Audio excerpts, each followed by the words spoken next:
Assalamualaikum warahmatullahi wabarakatuh.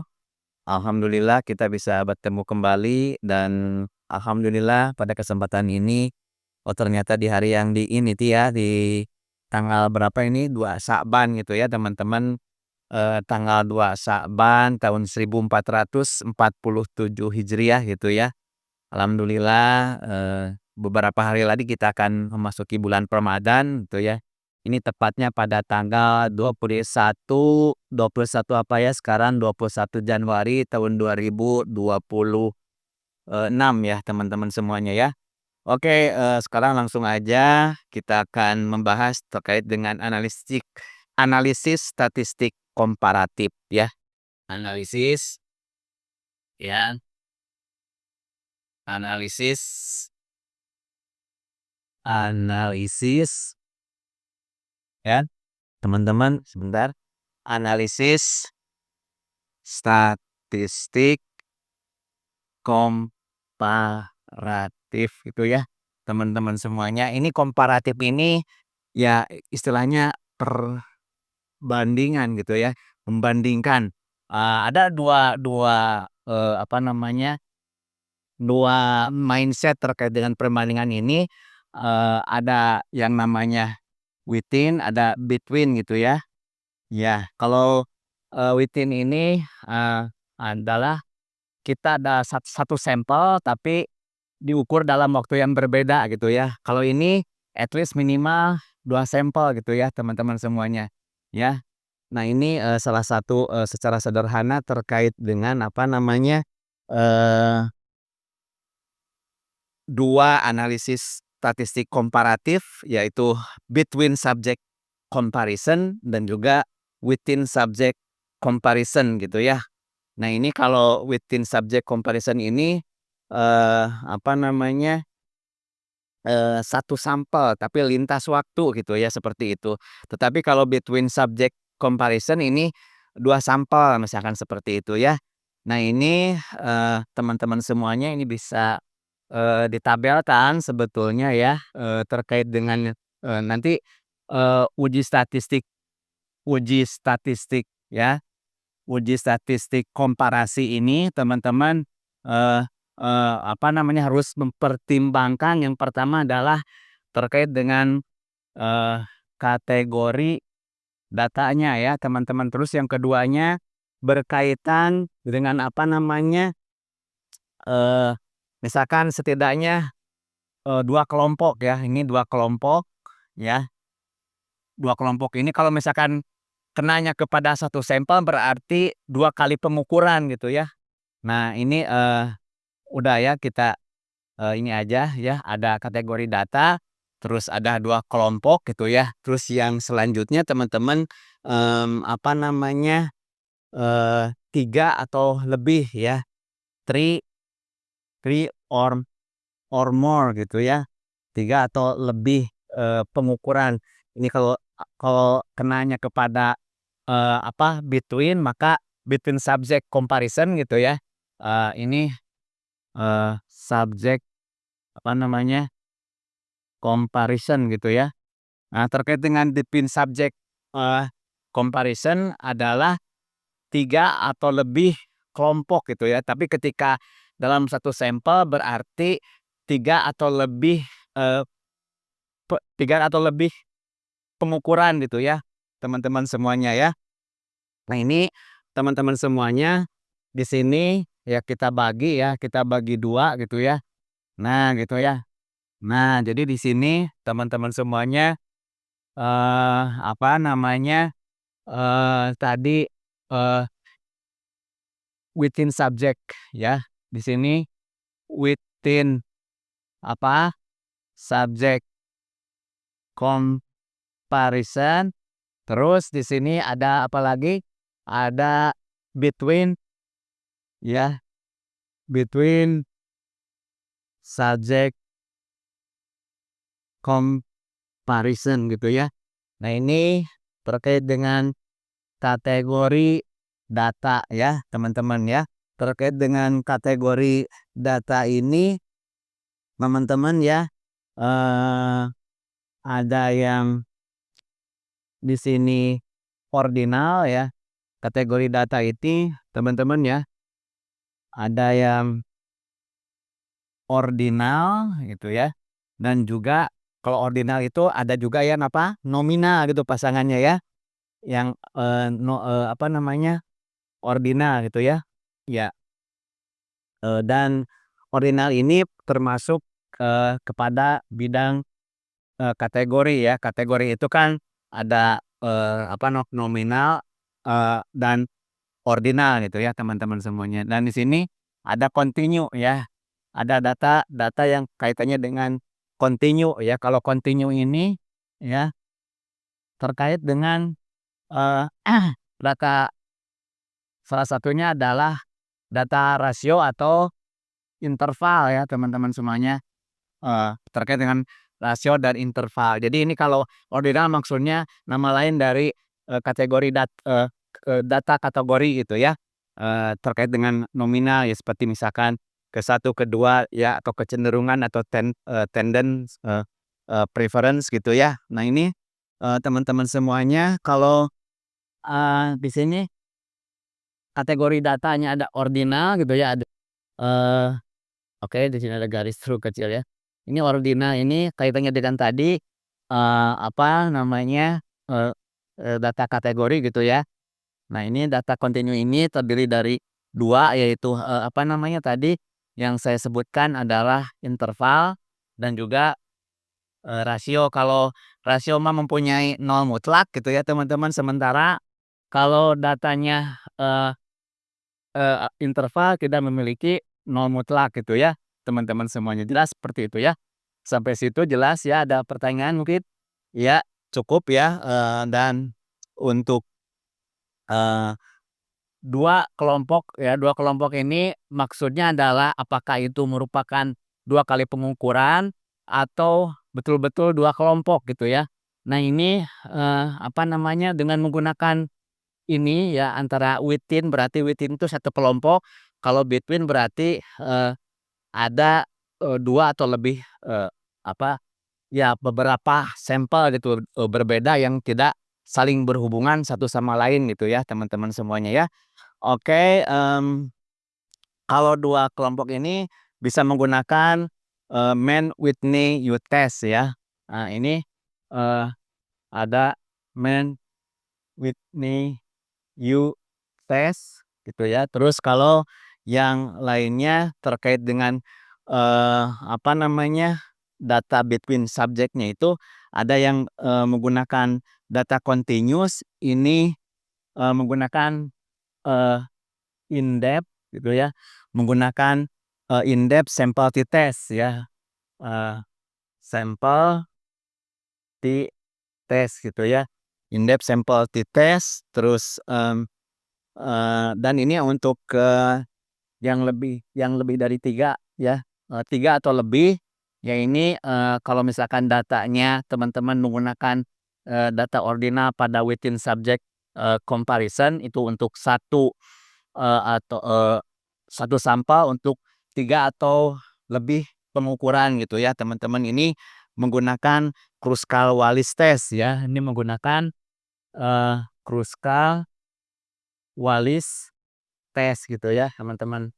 Sementara untuk, datanya kalau, bersifat continuous maka ini, menggunakan one way one way, eee, menggunakan one way ANOVA gitu ya teman-teman semuanya ya.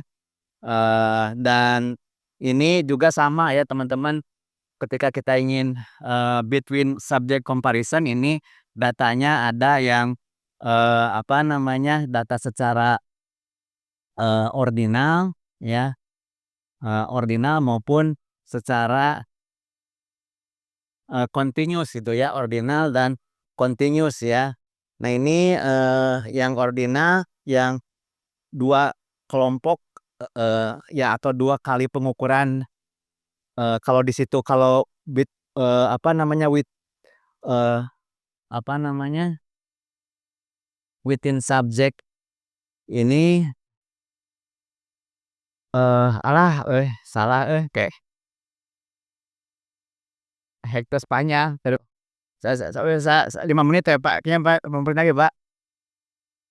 Tapi asal beda mah di Sidale teh Pak, ide apa aja teh Pak, pede aku bam duluan apa-apa. Ya yang salah dipotong. Otak ayeuna Pak, murah dari lake iba akhirna bina teh nah, harus senang ya Pak ya, harus semangat. No, iya ya dong, stop, hari atas, 3, 2, 1.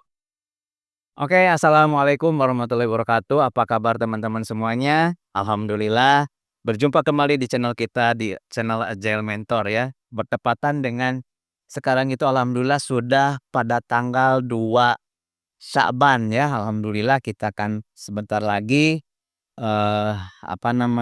menghadapi bulan Ramadan ya. Mudah-mudahan Allah memberikan kesempatan umur, panjang usia dan kesehatan lahir secara dan batin ya. Mudah-mudahan kita dilancarkan dalam segala aktivitas kita semua. Amin ya robbal alamin ya.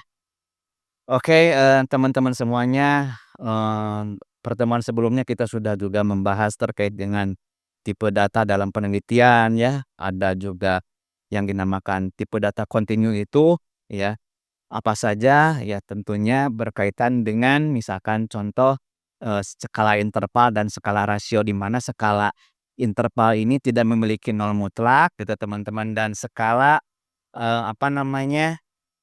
rasio memiliki, nilai nol mutlak ya. Terus ada lagi yang berkaitan dengan kategorisasi, yaitu data ordinal dan data nominal gitu ya. Masih ingat ya teman-teman semuanya, dulu juga kita sudah, membahas terkait dengan bagaimana, H0 itu diterima dan bagaimana H0 itu ditolak ya teman-teman semuanya. Di mana memang ketika kita, mempunyai suatu, confidence interval, di mana di situ kita juga melihat bagaimana wilayah dari H0 itu gitu ya. Apabila memang di luar dari confidence interval ya, di luar dari batas kritis kita, tentunya kalau terkait dengan H0, maka ketika ada perubahan atau perbedaan secara signifikan atau adanya pengaruh, maka, itu sudah melewati dari confidence interval gitu. Sementara P-nya adalah lebih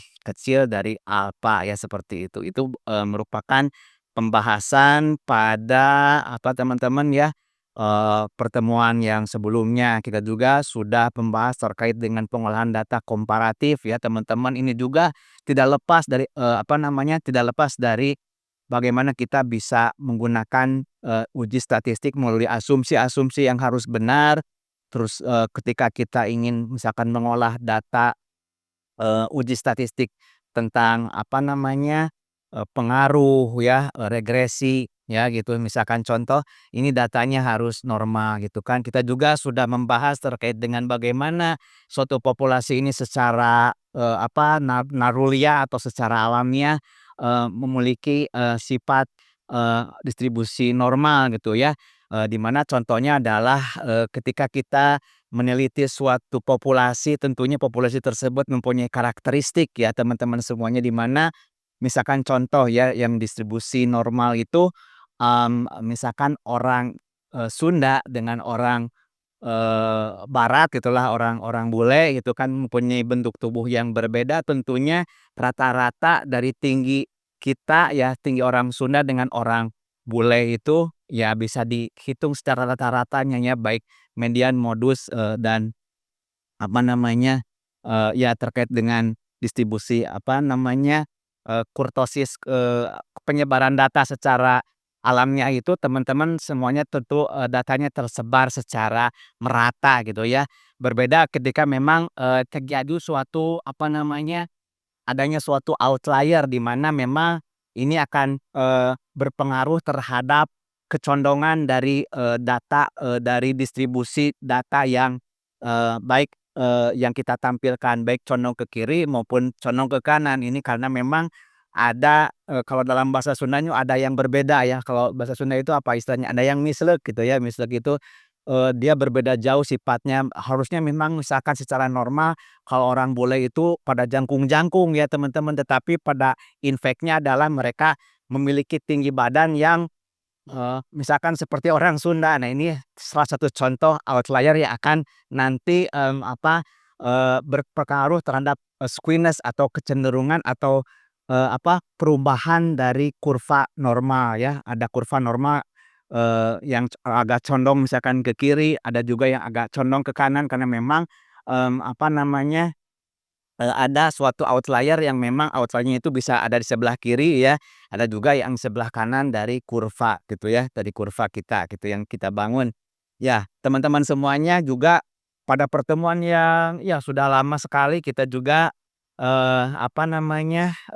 bisa mengukur terkait dengan, perbandingan uji statistik ya, terkait dengan,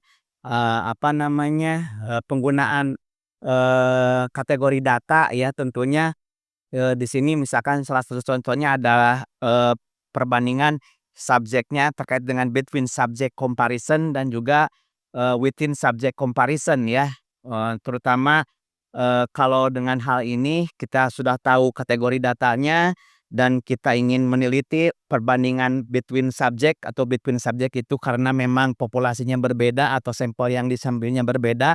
Berbeda dengan within itu, karena memang berbeda dalam hal, waktu, lintas waktu pengukurannya gitu meskipun, ya seperti post-test, pre-test dan post-test itu adalah salah satu contoh, within subject gitu ya. Nah ini teman-teman semuanya apabila, dilakukan, 2 kali ya kalau misalkan kita ada di between berarti 2 sampel, kalau misalkan ada di within berarti ini sampelnya sama tetapi 2 kali pengukuran gitu ya. Kalau yang 2 kali ini kalau secara between subject ini kalau datanya original maka, menggunakan, Mann-Whitney U-test, kalau datanya continuous ya ini menggunakan, in-depth sample t-test ya. Kalau misalkan, 3 atau lebih, sampel ya terkait dengan between subject, ini kalau datanya ordinal kita bisa menggunakan Kruskal-Wallis test, apabila datanya continuous kita menggunakan one way ANOVA gitu ya teman-teman semuanya. Dan kaitannya dengan within ya tentunya juga misalkan kalau ada 2 kelompok berarti dua pengukuran gitu ya, kalau datanya normal maka ini menggunakan Wilcoxon-Rank test, kalau misalkan data dari within subjeknya continuous maka ini menggunakan, pair sample t-test gitu ya. Nah ini teman-teman semuanya, sudah kami spill pada beberapa pertemuan yang sebelumnya gitu ya teman-teman semuanya ya. Oke teman-teman semuanya bahwa, pada pertemuan yang berbahagia ini juga kita akan teman-teman, menjelaskan, tadi skewness ya, saya spill kembali terkait dengan kecondongan data ini memang, tadi kaitannya dengan, outlier di mana outlier ini sangat berpengaruh terhadap nilai mean ya, karena nilai mean ini teman-teman semuanya, sangat sensitif terhadap keberadaan, dari outlier gitu ya teman-teman semuanya ya. Oke, teman-teman semuanya, pada kesempatan yang berbahagia ini, kita akan sedikit, review kembali gitu ya teman-teman terkait dengan bagaimana kita bisa memilih dan memilah dari, penelitian yang akan kita lakukan gitu ya. Nah ini, dalam hal ini pertama terkait dengan statistik ini adalah ada statistik yang secara parametrik ya dan, non parametrik gitu ya. Nah ini kita, akan sedikit, memperdalam atau mengingatkan kembali kepada teman-teman terkait dengan, statistik parametrik gitu ya. Nah teman-teman statistik parametrik ya, statistik parametrik ya. Nah ini, apa yang, menjadi suatu ciri khas, apa yang menjadi suatu syarat bahwa uji statistik ini, bisa dilakukan ya. Nah pertama teman-teman bahwa yang tadi kami spill terkait dengan distribusi normal gitu ya, bahwa datanya yang kita kumpulkan itu harus berdistribusi normal ya. Data harus ya, teman-teman, ya masih ingat yang tadi saya sampaikan bahwa suatu lingkungan atau populasi ini secara alamiah gitu ya, memiliki distribusi normal gitu ya. Nah ini ketika kita ingin mengambil suatu sampel bagaimana agar sampel tersebut bisa berdistribusi normal sehingga bisa mewakili populasi dan ini akan berlanjut kepada bagaimana kevalidan kita dalam melakukan suatu kesimpulan inferensia dari penelitian kita sehingga kita bisa menyimpulkan secara benar terkait dengan karakteristik sesungguhnya populasi yang memiliki distribusi normal di mana terdistribusi secara merata gitu ya teman-teman semuanya. Terus juga di situ ada juga kita akan melihat standar deviasi ini akan berpengaruh terhadap kurtosis atau kelancipan. Makin besar standar deviasi atau variansinya gitu ya teman-teman semuanya, nanti akan kita bahas apa itu variansi ya. Oke, pada prinsipnya ketika standar deviasinya teman-teman terlalu pendek maka akan semakin runcing ya kurtosisnya, dan apabila standar deviasinya semakin melebar maka kurtosisnya akan semakin landai gitu ya teman-teman semuanya ya. Nah ini yang kedua adalah bahwa supaya kita bisa melakukan statistik parametrik bahwa sampelnya itu teman-teman, sampelnya harus gimana teman-teman, harus homogen ya teman-teman, sehingga kita akan menguji tes homogenitas gitu ya. Homogenitas tes gitu ya. Oke. Nah, seperti itu. Apalagi teman-teman terkait dengan bagaimana kita bisa menerapkan statistik parametrik ya. Oke. Oke, terkait dengan jumlah sampel ya. Jumlah sampel ya. Di dalam beberapa referensi setidaknya lebih besar dari 30 teman-teman ya. Lebih besar dari 30 ya. Nah tentunya teman-teman ini kita akan beranjak kepada data apa yang bisa diolah secara parametrik gitu ya. Nah ini teman-teman hanya dibatasi kalau kategori bisa tidak? Tentu tidak bisa ya. Dan ini akan menggunakan data interval ya atau data rasio. Ini seringkali disebut sebagai data continuous ya. Oke. Sebagai data continuous. Terus teman-teman, apakah ada lagi persyaratan yang lainnya? Ya. Jadi secara umum teman-teman, ini yang harus kita ingat terkait dengan statistik parametrik bisa kita lakukan. Yang pertama adalah data harus berdistribusi, maaf di sini ya. Oke. Normal gitu ya. Yang kedua adalah sampelnya harus homogen. Yang ketiga adalah jumlah sampel lebih besar dari 30 dalam beberapa referensi. Terus data yang kita olah ini harus merupakan data interval atau merupakan data rasio ya. Oke. Nah, teman-teman semuanya bahwa di sini dalam hal tadi jelas ya, data harus berdistribusi normal, terus juga kita harus selanjutnya ya, harus melakukan homogenitas ya, bila kita ingin melakukan uji statistik parametrik maka kita harus tadi normalitas ya, harus kita uji juga ya. Jadi uji normalitas yang bisa kita lakukan gitu ya, apa saja supaya kita bisa mengetahui sampel yang kita yang kita ambil ini betul-betul ini berdistribusi normal gitu. Kita ada beberapa ya. Yang pertama terkait dengan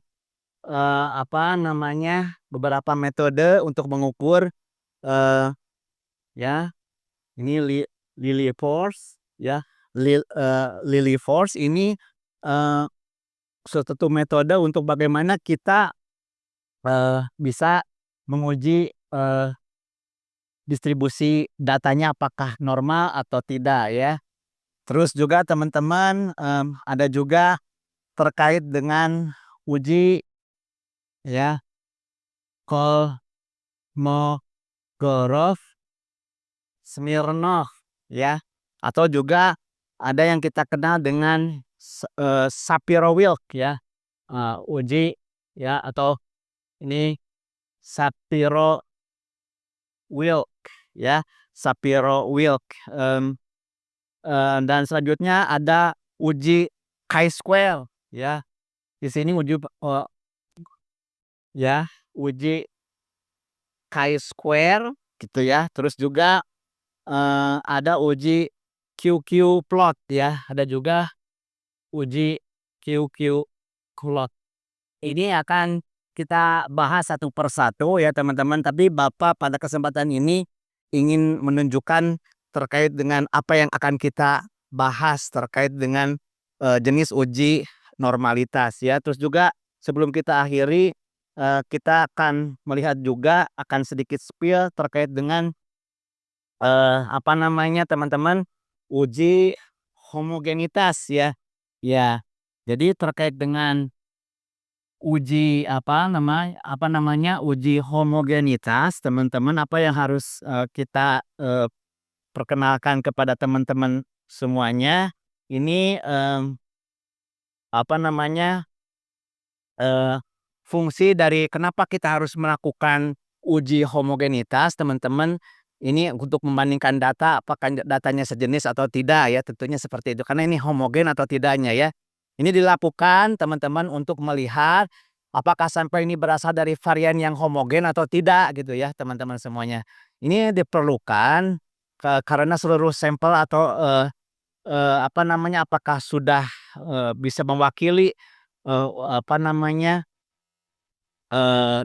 untuk seluruh sampel atau variabel gitu ya teman-teman semuanya. Dan uji homogenitas ini tentunya teman-teman semuanya ada beberapa metode juga ya, sebagaimana tadi Bapak sebutkan terkait dengan jenis uji normalitas, ya. Jadi uji apa, homogenitas ini terkait dengan eee, homogenitas, ya. Pertama adalah metodenya adalah dengan menggunakan uji Bartlett, ya, uji Bartlett gitu ya. Oke, ini uji Bartlett, ya, teman-teman, ini T-nya kurang satu lagi gitu ya. Yang kedua adalah uji F, ya, yang kedua adalah uji F, yang ketiga adalah uji T gitu ya teman-teman semuanya. Dan eee, one way one way ANOVA, ya.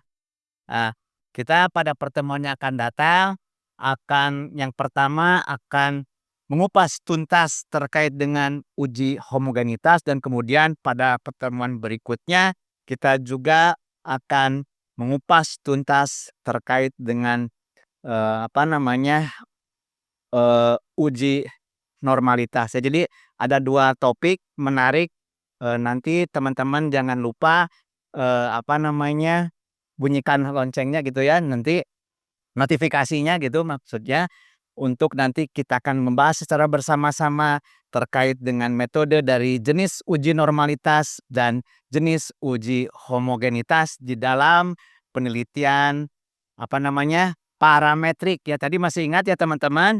Jadi syarat dalam melakukan pengolahan atau uji data parametrik yang pertama, datanya harus berdistribusi normal gitu ya, sampelnya harus homogen, terus jumlah sampelnya biasanya lebih besar dari 30, paling sedikit ya 30-an gitu ya.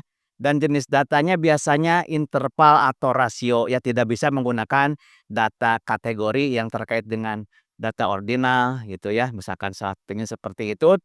Demikian teman-teman semuanya. Jangan lupa bagi teman-teman yang baru bergabung, subscribe saja channel Ajar Mentor supaya kita tidak ketinggalan materi-materi yang menarik berikutnya. Terima kasih. Assalamualaikum warahmatullahi wabarakatuh. Tetap semangat teman-teman ya.